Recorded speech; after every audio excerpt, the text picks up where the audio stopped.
haere mai, and welcome to Cult Chat, the podcast where we talk about coercion, control, and all things cultish. I'm Dr. Caroline Ansley. I'm a medical doctor. As a child, I lived at the Centrepoint community, a notorious cult in New Zealand, and now I run a website that advocates for the former children of the community. I'm Liz Gregory, and I run the Gloriavale Leavers Support Trust, and I'm privileged to walk alongside people after leaving this group as they embark on their new lives. And I'm Lindy Jacob. I'm a former member of the Exclusive Brethren, and I'm part of the Olive Leaf Network, a new initiative in Aotearoa to support leavers of high-demand religious groups. Come with us as we unpack the cult playbook. We'll be talking to experts and leavers of coercively controlling groups, and we will call for Kiwis to cult-proof their lives. Come with us as we traverse the cultiverse.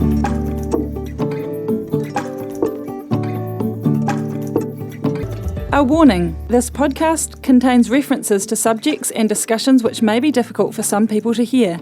Please take care of yourselves and your whānau when listening.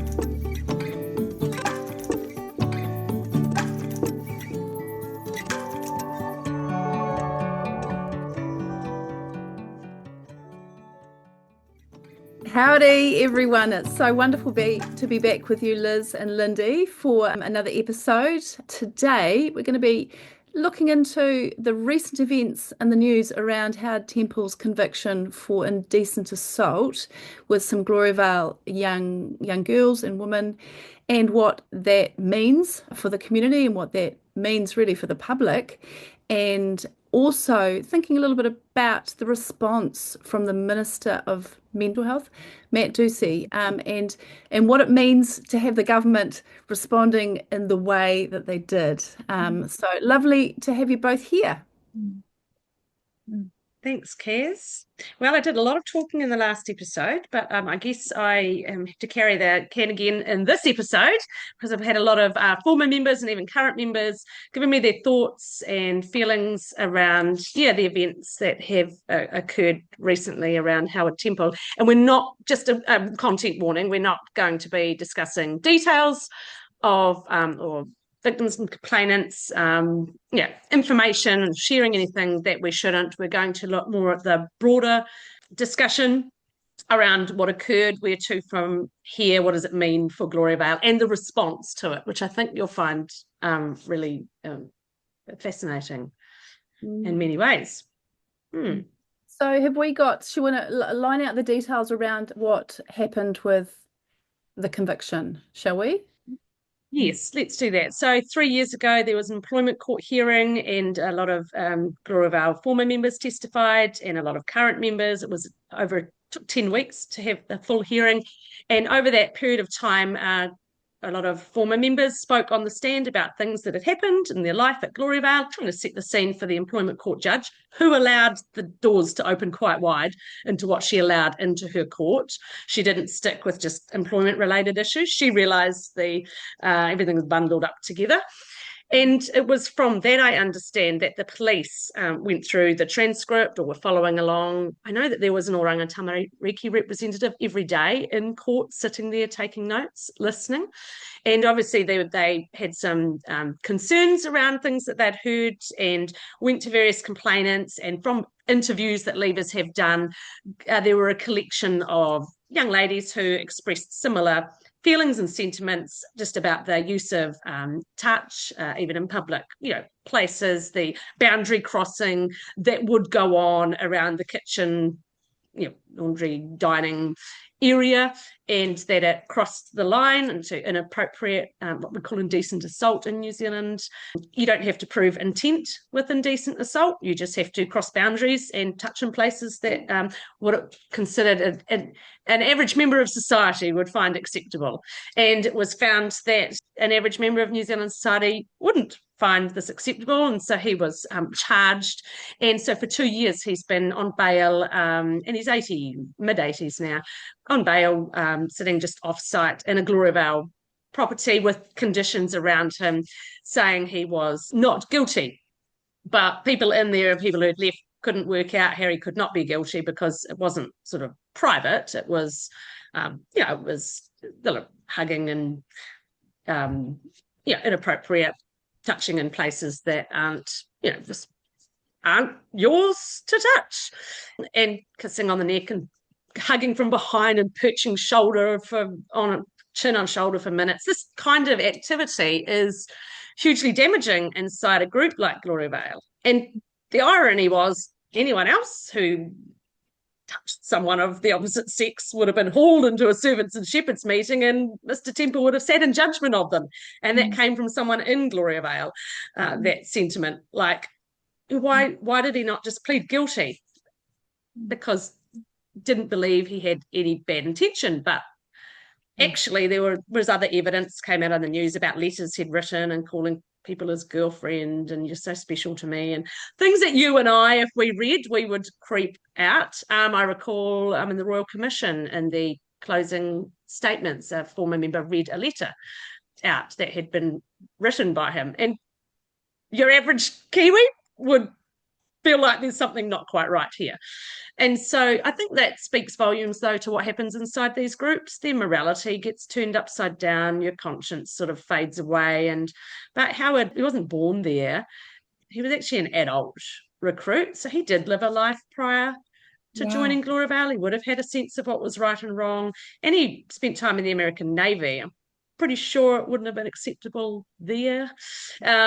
So somehow when you get into these groups, your social norms fall away over time, and you create your own reality of what's acceptable and what's not. Well, this was unacceptable. The police went and warned him in 2018 after Hopeful Christian died, said they'd been talking to former members and that he needs to keep his hands to himself. We wrote a letter in 2019, wrote the same thing, suggest you keep your hands to yourself, these girls that don't like it. And then he ignored that and continued on into 2020. Wow. So this is that's quite recent.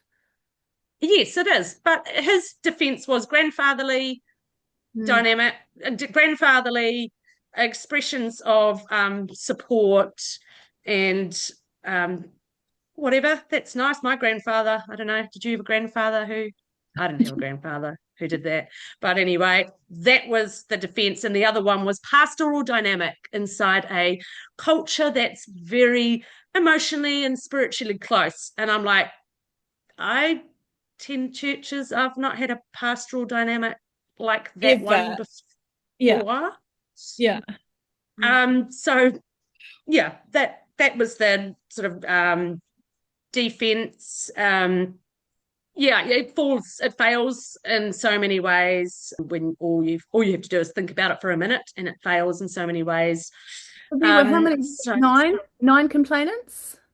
It's a lot more than that. They in were the just in the trial. In the trial there were 9 complainants, and there were how many what was it, case events that they were kind of 20-something charges, representative.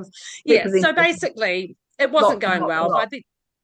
By the end of the second day, the trial wasn't going so well for Gloriavale. The judge was actually, one of the media articles said the judge was castigating Howard Temple's lawyers for their line of questioning, and we actually heard a wee snippet of that on the news where basically the judge is saying, excuse me, Mr. Vesty, I'm not sure that this is a very, good line of questioning. I'm not saying you can't ask these questions, but really basically saying, here's your concept you're trying to get across to everyone, but who taught these girls that if something did happen to them, that it was their fault? There was a bit victim blaming that went on in Gloriavale.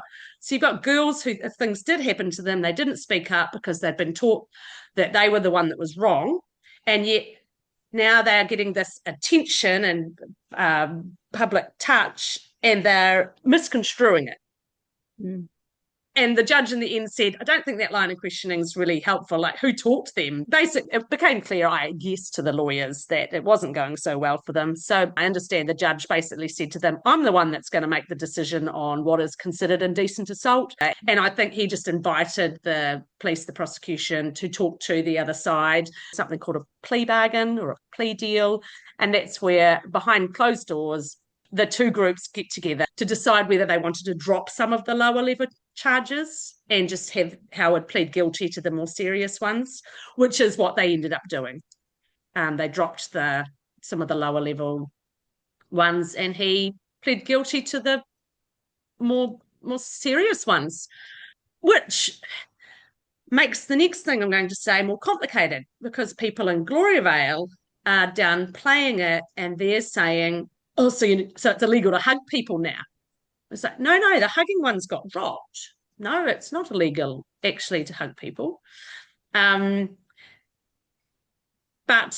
it might be illegal to come up, and I would consider it not wise, behind people unexpected, and hang and hover and cuddle and put your chin on and kiss a neck and find that there's no such thing as consent when you don't want that.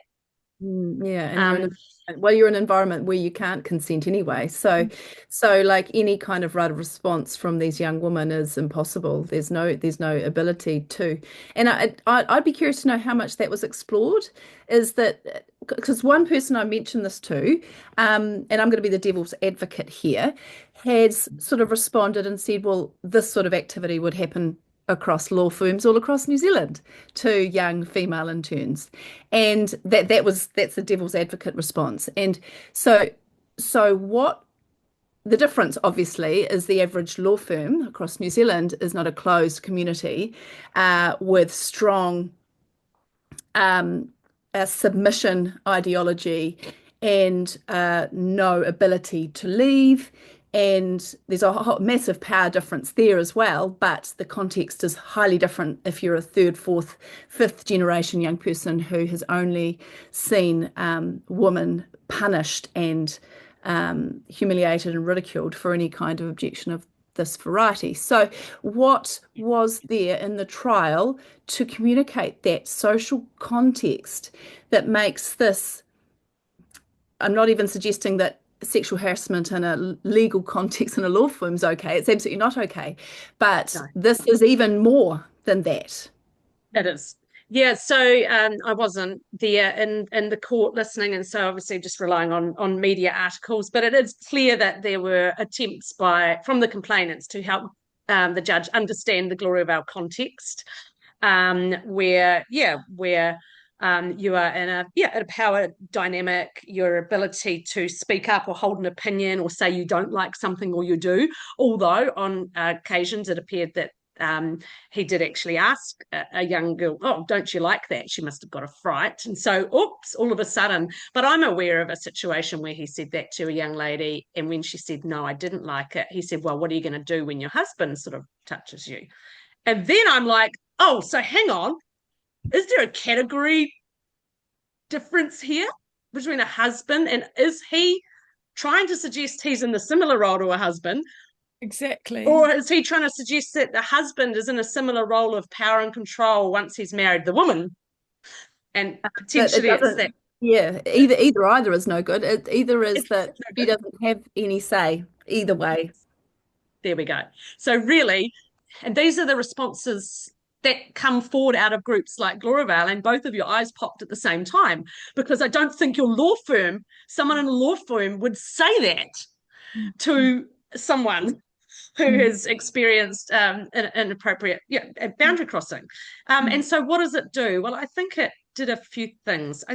Remember, you're talking about a cohort of people who have been abused in many and various ways inside culty groups. So what you saw here was a leader who has immense power, who was allowed to do things that other men weren't allowed to do in Gloriavale. And to me, it's actually probably going to be the greatest evidence will be for slavery. Ownership, entitlement, right. You're mine, I can do this, it doesn't matter whether you like it or not. And a leaver was so good. They said to me, I've been thinking about this for days. They said, it was like a thread that started in our childhood. He was this man that was going to walk on a journey because he was put in charge of sort of helping people when they were leading up to their marriage, to help with the marriage education. So Hopeful and him had these special roles.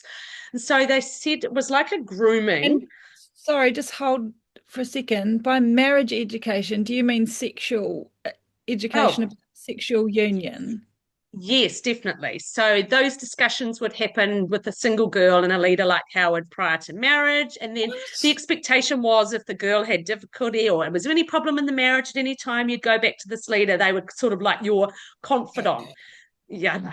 So what Yeah. you've got happening from young. Puke faces happening right now for our audio people. Puke faces. Yeah, big Yeah. time puke faces. And this is just so important, Liz, because yeah, like probably at the start of this chat today, we didn't emphasize just who this guy is and the fact that, yeah, in these groups, I mean, I'm, as a former member of the Exclusive Brethren, I'm sitting here translating this power dynamic over to Bruce Hales, the leader of the Brethren. And like, if Howard Temple's anything the way we viewed this guy, or chats recently with somebody from Destiny Church about how Brian Tamaki's viewed. Like, this is not just an ordinary male part of your community. It's not even just an ordinary, like, CEO or boss. This is like God. Like, this is an unquestionable authority. All those words you used, like ownership, yeah, like complete Mm. authority, submission, all that kind of thing. Like, and it's this really curious, weird thing too, where even abuse from a leader is supposed to be seen as a privilege uh, Oh, by wow. Yes. by others as well as the victim. And so you have That, this, yeah, this massive internal conflict going on of like, yeah, perhaps I should be privileged because this leader's paying me special attention or calling me girlfriend or touching me. And at the same time, this inner revolt or resistance to it. And it's just incredibly psychologically damaging to the individual and the people around them. yeah. So it goes Okay. against everything you know and feel inside. It's quite remarkable how you can be taught that your instincts are completely wrong, that the Mhm. ideology suppresses it and says that this kind of interaction is healthy and normal and absolutely okay. Yet deep down, there's something that even little kids know about this sort of thing that is very hard to shift, and Mm. it just stays there. Mm. It Yes, can't be completely it eradicated. does. And it's damaging because he holds a more powerful position. And imagine if you're someone who's already been abused in other contexts, and then this is occurring. And so a former member said this to me this week, and I wrote it down. They said, you were to look at these men like they had the answers. Oh, I might just backtrack and say, so you've got him starting this with young Yes. girls, this sort of what he calls a grandfatherly pastoral dynamic, but is indecent assault. And then he grows up and becomes familiar with these people, hangs out in the kitchen. It continues through their teenage years, and then he's the one that says one day, well, are you ready to talk about sex and marriage? Is that And how he you talks? That's so yeah, because creepy. got an American accent. And I know one girl ran out of the kitchen when he said that, but anyway, um, this is the person who you're supposed to have looked up to for some confidant. And so it's like they're beginning it in young age. He's drawing young people to himself. And one of the former members wrote this: you were to look at these men like they had the answers. You were always looking for their approval.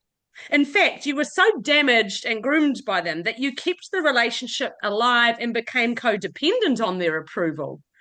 Even if you were uncomfortable and got a creepy sense, you were never going to stand up to them. And you wouldn't anyhow, because you were seeking their approval. It's your fault you're not happy about it. Like you think Yeah. it's your fault that you don't feel okay about it. You don't want to report anything because you think it's your fault. And anyway, in the context of Howard, who would you report it to? It was like the dining table, like all these people watching. So it's like you're there, and your parent didn't stand up for you, and so Mm. you've got this very confusing.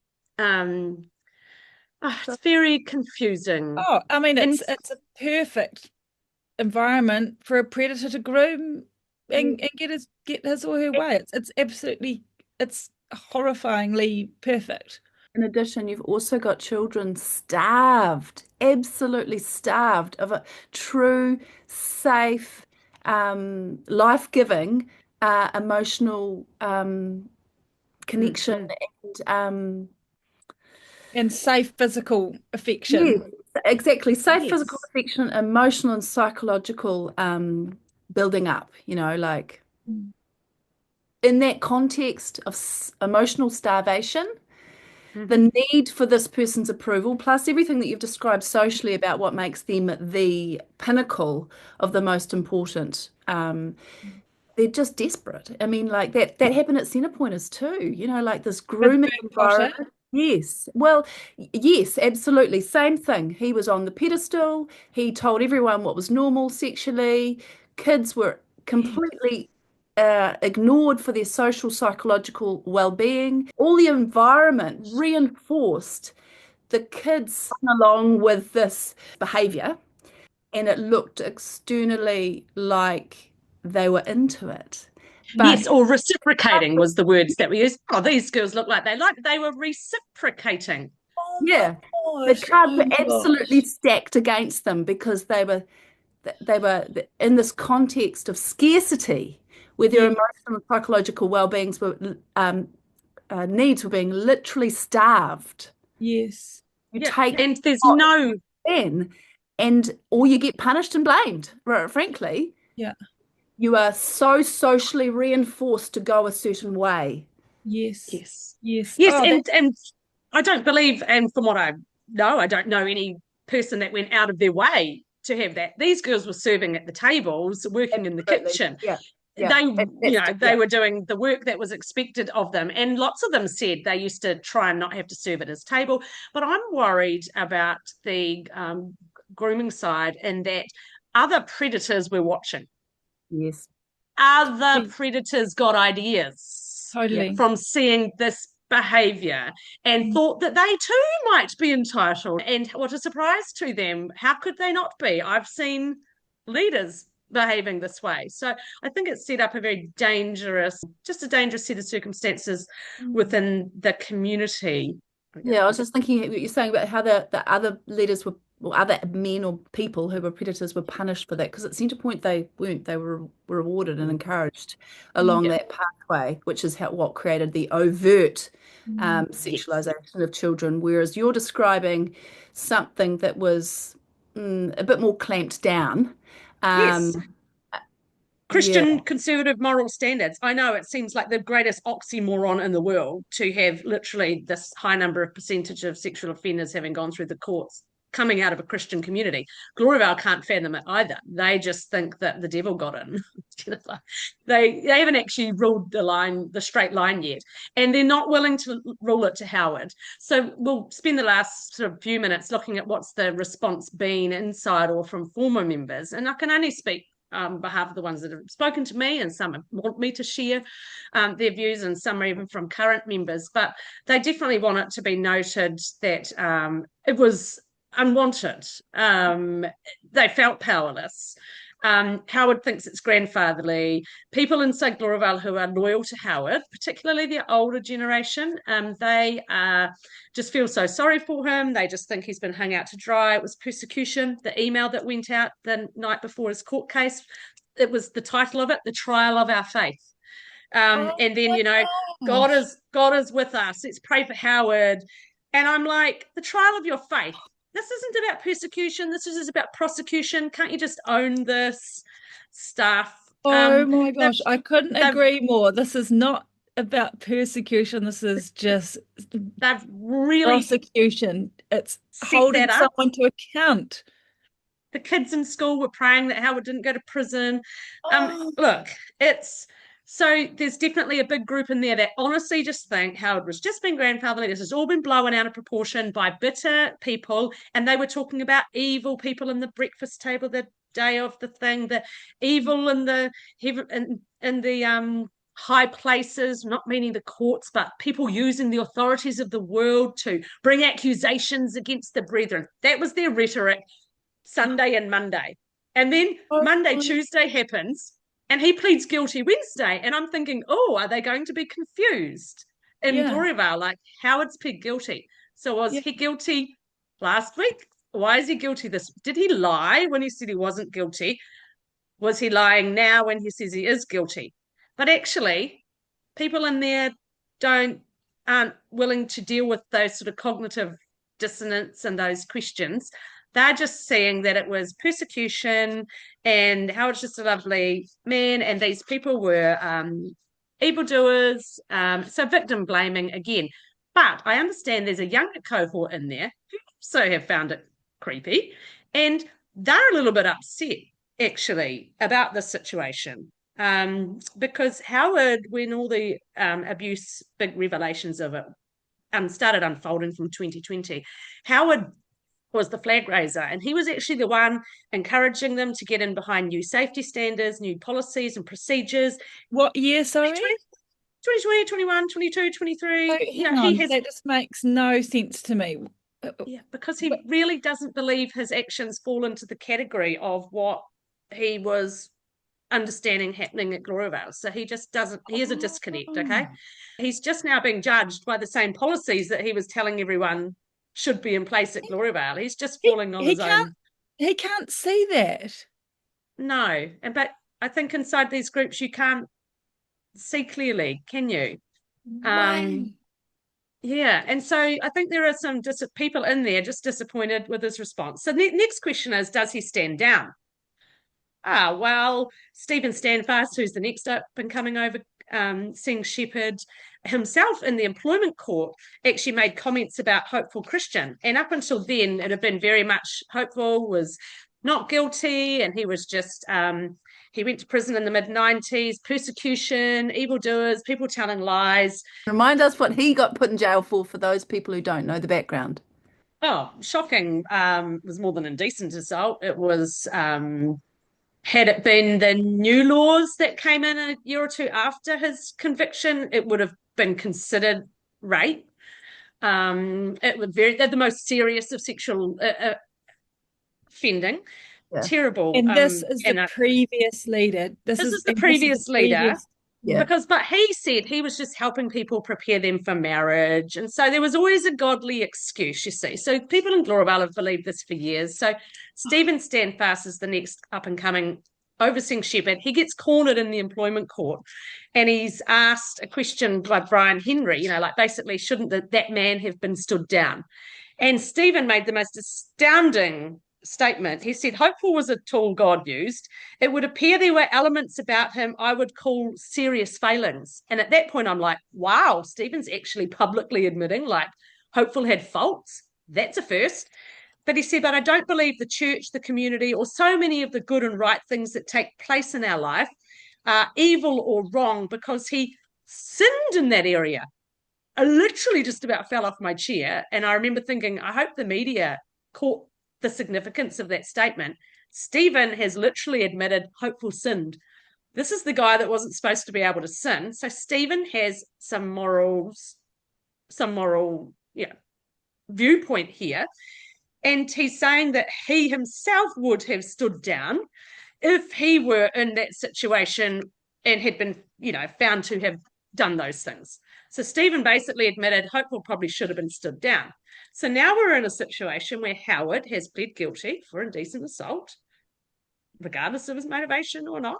That actually it's not part of the discussion, doesn't need to be had. He's pled guilty for these behaviours. And so the question is he going to stand down? Well, what I can understand inside Gloriavale is there has not been any public discussion about it. What was spoken about, Stephen gave a very matter-of-fact update the next day, I understand, at the breakfast table, just talking about it, that he had pled guilty, but there was definitely that statement sort of along the line, you can be guilty for something, but not necessarily that was your intention. So he did try to give a wee cover there for it, and really just tried to encourage the brethren and the folk. No talk of him stepping down. There's been a Sunday service since then, no talk of him stepping down, but criticism of someone who sent an email in to the community which asked whether he would be standing down and suggested he should. But they said that if God was going to send a messenger to them, it certainly wouldn't be this former member, who obviously has some beef to grind with them. So is he standing down? Who knows? And we interrupt this program with an update. The day after we recorded this particular episode, it was announced inside Gloriavale that Howard Temple would be stepping down and that Stephen Standfast would be taking the mantle of overseeing shepherd. apparently Howard spoke for 35 to 40 minutes, just giving a background to, I guess, his life, the kind of man that he is, a kindly man, and how these accusations came to be, and his time through the court and the legal system. And there was quite a bit of talk about him not wanting to create difficulty for Gloriavale in the business sphere, and so he was standing down. Apparently he didn't open the scriptures. He didn't come from a viewpoint that he was had let down, say, the name of Christ, or that he'd brought reproach on their religious organisation, but it appeared to be more based in just a pragmatic decision around what it would look like for Gloriavale's future moving forward. We'll now continue with our original recording. Stephen has some benefit. He's got something to gain if Howard does stand down. Yes, I don't know if would Stephen want to take on, because you take up the leadership at Gloriavale, you are taking on the responsibility really for the history and working it out. And I don't know whether he is up for that, has the capacity. I don't think anyone in Gloriavale has the capacity to understand it, because at the end of the day, I think you're talking about a community that their minds have been impacted, their empathy levels don't live and sit in the same space as most of society, and they can't see it. And that, I think, is the deep tragedy. Then you can never have right reactions. Yeah. Collective narcissism, remember? Collective narcissism. And you yourself get trapped in that, being unable. There hasn't been a coup of the leadership at Gloriavale ever, but I know there's deep fracturing. Yeah, so I guess just looking at, how are people viewing it? To the leavers, it's just quite clear he did wrong. He needs to be accountable. There's definitely people in there. Why should Howard take on all the responsibility for Hopeful's wrongdoing? And I find that interesting because it actually acknowledges there's wrongdoing. So that's good. There's that sentiment there. You actually have to start by looking at the leader of your group to understand how you got where you are.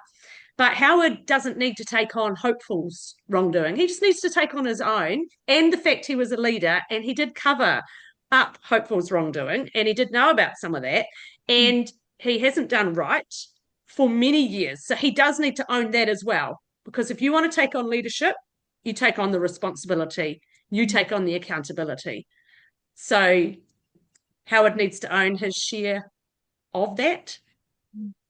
So we talked earlier about the response in the news to this. There was something from Chris Luxon, our Prime Minister. There was something from our Minister of Mental Health, and they have been disappointing. And you earlier commented about, is the government going to do anything, and when, if? So can we dig into that? We can. So it's you can look up Politics Friday, should the government intervene in Gloriavale, if you want to do a Google search, and we'll put it on our Cult Chat page as well. It was a News Talk ZB discussion with John McDonald, who invites politicians onto his show, and he had Duncan Webb from Labour, and he had Matt Ducey, who's the Minister of Mental Health, and Gloriavale became one of the topics of conversation for a couple of minutes. So let us play that to you and dissect his response. Lawyer Brian Henry, who's been representing ex-members of the Gloriavale community, says the time has come, with the leader now a convicted sex offender, for the government to intervene and take over the running of the place. Duncan Webb, what's your view on that? Look, I think there's an argument for it, right?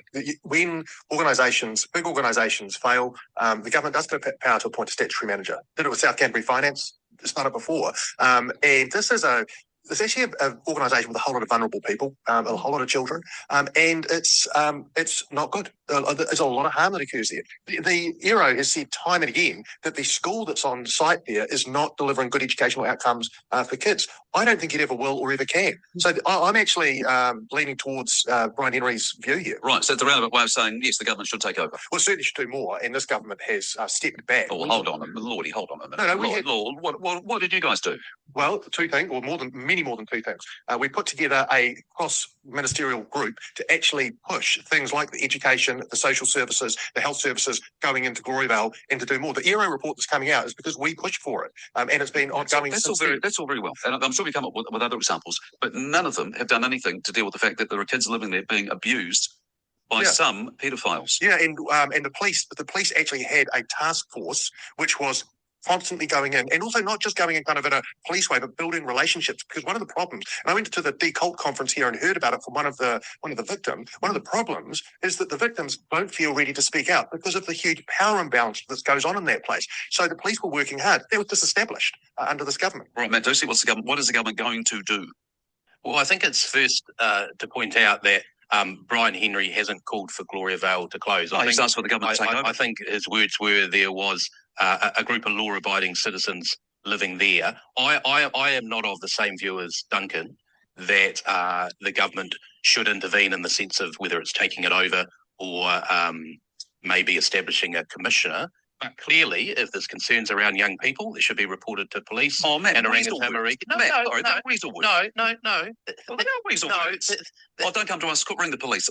Actually, not weasel words, it's BS. No, I disagree. That is the society we live in. People have free choice to live in and associate. What about the kids? The kids don't have free choice. But I wasn't expecting such a lame response, mate. Well, that's your definition. It's not mine. That is why we have the safeguarding of Aranga Tamariki. We have police. If people report criminal activity, as Duncan alluded to, there's multiple government agencies that intervene within their powers, and that's what we would expect. But if you are saying that you blow me away, mate. You blow me away. Well, that's for your view, John. But if you're really saying that the answer is for the government to take an independent organisation, charity or entity over, I disagree. That is for the people of Gloriavale. Charity. It's a coercive cult that causes harm to a lot of people. And there are innocent people there. I get it. And there are people that just want to live their life. But at its heart, it is rotten. You're allowed your view, Duncan. I respect that. But I'll come back to my original point. Brian Henry, who's a lawyer prosecuting this, actually said he didn't agree with it being disbanded because there was enough law-abiding citizens wanting to live within that arrangement. No one suggesting and that should be respected. And that's the laws. Even the Gloriavale Leaders Trust doesn't say it should be disbanded, but they do say that that it should be managed and that people should be freer to leave and free of the coercion and control that currently exists. Absolutely. But ring the police. Talk to someone who's interested. Oh, wow. It's hard to know where you start, but there's two words that sprung out. They have free choice. Mm-hmm. Wow, that was a fast-paced conversation with a lot of emotion. And so to clarify to our listeners, there are three different people there. And one, Duncan Webb, was at the decult conference, and he was the one saying, was he the one who was like, that's such a lame response? That was John McDonald. That was John McDonald. So he was the interviewer. Yeah, Duncan was saying things like it's a coercive cult. Like that was very blunt language. He gets it. Yes. Yeah. He was at the cult, and he said he had talked to a Gloriavale, or had listened to a Gloriavale leaver. So he has heard that story, and it's settled with him. So, but then it was Matt Ducey who said something about the free choice. Mm-hmm. Our Minister for Mental Health. I was just flabbergasted. So was half the nation. It was so ignorant, so naive. You have that comment there. Can you go over that comment again, Liz? What exactly was the comment? He said that people have free choice in these sorts of groups. They can call the police, or they can call... they can call the police. I mean, I just wonder where he's been for the last few years. Has he been reading the news? Perhaps he needed to accept the invitation. He got to the decult conference and turned down. Perhaps he needed to accept the invitation when we went to Parliament last year, Lindy, Kaz, and our delegation of us, and ran an event in Parliament and invited MPs like Matt Ducey to come along, because he needs educating. There's a very, very embarrassing response from a Minister of Mental Health. Does he not realise that people who come out of cults or who've been in cults are some of the most impacted people? So sitting in his portfolio, he has no idea about cultic influence and how it affects people's mental health. Doesn't he know how high the rates are of people who don't want to live anymore? He's that ignorant? Well, he needs educating. So I'm calling out to New Zealand now. Time to educate MP Matt Ducey to help him do his job properly. I agree. Hear. He's going, they can, if there's a problem, they've got free choice and they can call the police. So like he's not even talking about in the middle between shut them down and they can manage this themselves. If they've got a problem, they can call the police. I mean, like there's just, that's two wildly polarized ends of the spectrum. And he's the Minister of Mental Health. He should understand the huge in the middle and have more to say than just defer to what other people have said. Yes. He's got nothing to say on it, really. He had nothing to say, and I think it's very concerning, because really, if there were to be any good, decent response in Gloriavale, it needs to involve the Minister of Mental Health, in my view. Could I take about 90 seconds to inform Matt Ducey here? I wrote a little bit for the talk I gave 3 days ago to healthcare workers about bounded choice. And this is really essentially what we're talking about, bounded choice. The stark or limited options that people in groups have when they're in coercively controlling environments. And I wrote this little section with the support of Janja Lalich. She went over it and she made it a bit nicer. So this is me and Janja Lalich, who's the expert on bounded choices, little segment. Okay, so Matt, do see if you're listening. This is what it is. Indoctrination into a cult results in a state of mind that Dr. Janja Lalich calls bounded choice. Once a member is fully indoctrinated, they will have fully incorporated the beliefs and behaviours required of them. In a sense, they become a microcosm of the cult itself. When faced with a decision, they know there is only one decision to make. They will choose what the cult requires of them, or else faced death, figuratively or literally. At this point, not only their worldview, but their entire sense of morality becomes the immorality of the cult leader. Ultimately, the indoctrination process produces a person who lacks the necessary ingredients for free or uncoerced decision-making in their or their children's best interests. Boom. Matt Ducey, that is the situation that these people are dealing with when they have to make a choice for their or their children's best interests. You need to understand this. That is the so-called choice that they have, a very bounded. So-called, inverted commas, a bounded or stark or impossible or limited or caged choice. Dr. Norris, in the Employment Court, she wrote about high-cost groups, and she said people in these groups don't actually get on stage one of the decision-making step. Can't even get to step one of the decision-making process. Wow. I'll never forget that. Really interesting. I might just have to take that wonderful quote and send it off to some other government departments who could do with reading that right now. So look, there we go. Thank you, Dr. Lalich. Thank you for helping me write that little section. So we're in an interesting time, I guess, in Gloriavale's history. We've got this happening with Howard. We've got instability occurring in Gloriavale across many levels, clearly. But I think it's just important that you know that there's still very much us versus them, persecution. The rhetoric is alive and well. It's playing itself out. And how did the people in Gloriavale justify that he turned from a not guilty plea to a guilty plea? And I think we'll end with what was read to them the morning after at breakfast. Stephen read to them a Bible verse explaining why he's pled guilty. It said, agree with thine, Matthew 5, a passage in scripture, Matthew 5:25. And it says, agree with thine adversary quickly, whilst thou art in the way with him. In other words, agree with those who you've done wrong against, while you are there with them, lest at any time the adversary deliver thee to the judge, and the judge delivers thee to the officer, and they'll be cast into prison. So this is a passage that's really talking about do right by people, admit wrongs early, reconcile, be humble. This is a good passage calling people to be accountable for their actions. But Stephen did a misquote or twisted it, basically said, the judge pretty much told him kind of to plead guilty. The judge suggested that they go away and make a deal and come back. And so Howard, being wonderfully biblical Christian, it was the scriptural thing for him to do to agree with the judge. I think it said agree with your adversary early before you get to the judge. But before anyway, you get to the judge, Howard agreed with the judge. And so guess what? He just got into being a martyr and a hero of the faith. So that's how they're justifying Howard's pleading guilty. Mm. He's now a martyr. He agreed with the judge. It was such a scriptural thing to do. Man. And I'm just like, why don't you just agree with the judge because you did wrong? Yeah.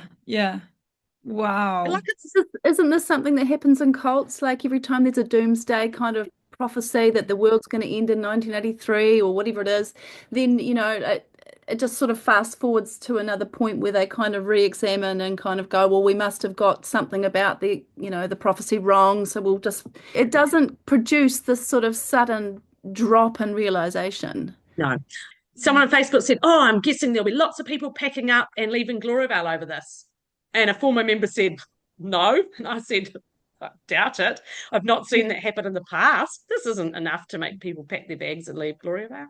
Yeah, well, it goes back to all that stuff of the, experts in cognitive dissonance, and still too much to lose when, facing the change is so terrifying, all that kind of thing. It's easier to believe the nicely packaged Bible verse that conveniently explains away the truth. Yeah. So meanwhile, the victims are still made out to be bad. Howard looks like a martyr. He's either been thrown under the bus or he's, the martyr. And Gloriavale will tick on. Like literally after about 5 days, I had some contact, various ones through into Gloriavale, and they're just like, oh, no one's even talking about it anymore. Because they literally only talk about, we've noticed a 3 or 4 day window where they'll talk about things, literally, it'll blow over soon. They've got an extra large sized rug that they shove everything under. Well, I would just like to honour and thank the women, the girls and their families who bravely gave their testimonies, went to court, were involved in this recent trial, and I just want to say I see and hear their bravery, and I know a lot of New Zealand does, and it might not be getting the attention it deserves in Gloriavale, and I know that they will be experiencing what feels probably pretty uncomfortable socially, in terms of that victim blaming and the persecution and all of that stuff we've been talking about here. But I just want to honour and acknowledge the cost to them for standing up for the truth, and absolutely, it's extraordinary. Real courage and bravery required there to do that. Yeah, and I concur, and I'm sorry that they've had to live in a place like this, which is ending up in court, that needed to end up in court, lots of court. Like I've said, there's sort of more than 25 different people from memory that have gone through this court scenario. That's a lot of victims, there's a lot of testimony, there's a lot of brave people. It's not just, one small group. It's really been a very shared activity to shine a light. And you know what? Had Gloriavale just agreed with their adversary many, many years ago, as different people came to them and said, you're off track, and they wouldn't hear it. They were stubborn and full of pride, and they just at every step, they will not hear it. They have had all sorts of people go to them, and they will not hear it. And so that's why they were in court again last week. Yes, so thank you, Liz, for sharing with us all that inside information, and keeping Gloriavale in the limelight, keeping the conversation going. Thanks, everyone. Join us again on another episode of Cult Chat. Thanks to Plains Media for this opportunity to be out on the airwaves of New Zealand, and it's great that we can make use of our other social media platforms, Spotify, YouTube, Apple, share our podcast around, and get on our Instagram page and our Facebook page, like us and send us comments. Have a good day, everyone. Bye-bye. Ka kite. If anything in today's episode was difficult or upsetting for you and you would like to talk to somebody, we encourage our New Zealand listeners to free call or text 1737 for support from a trained counsellor. Or you might like to visit the resources section of the Olive Leaf Network website, where you can find a range of organisations and resources that might be able to support you. We would also like to remind you that the views and thoughts and opinions that have been expressed in this program are the speakers alone, and Cult Chat does not necessarily endorse or share them.